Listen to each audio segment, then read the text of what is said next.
ప్రపంచంలో ప్రతి ఒక్కరికి దేవదేవుడు వెంకటేశ్వర స్వామి అని రోజుకు 90,000 మందికి పైగా దర్శించుకునే ఆరాధ్య దైవంతో రాజకీయ కుట్ర చేయడం తగదని మాజీ ఎమ్మెల్యే కొరుముట్ల శ్రీనివాసులు తెలిపారు. వైఎస్ జగన్ హయాం నుంచి దివంగత ముఖ్యమంత్రి వైఎస్ రాజశేఖర రెడ్డి హయాం నుంచి ఎన్నో మాలు సంప్రదాయబద్ధంగా వెంకటేశ్వర స్వామిని దర్శించుకుంటూ ఉన్నారని, అలాంటి ఆయన పైన విమర్శలు చేయడం సబబు కాదన్నారు.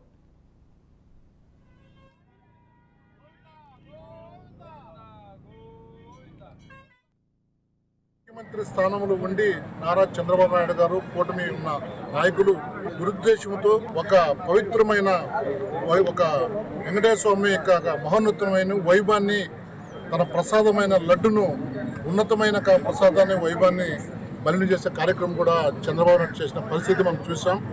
చాలా క్లియర్ కట్గానే ఏదైతే ఉందో ఆ యొక్క ఉల్లంఘన, ఆ యొక్క మలినం దాన్ని చేసిన దాన్ని ఈఓ ఎగ్జిక్యూటివ్ ఆఫీస్ శ్యామలరావు చాలా క్లియర్ చెప్పాడు.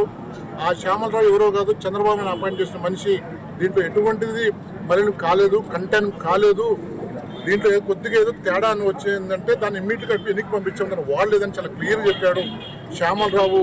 దాదాపు 20వ తేదీ జూన్ 20 చెప్పాడు. మళ్ళీ అదే శ్యామలరావు మళ్ళీ ప్రెస్ మీట్ పెట్టి 27వ తేదీ మళ్ళీ కూడా చెప్పాడు.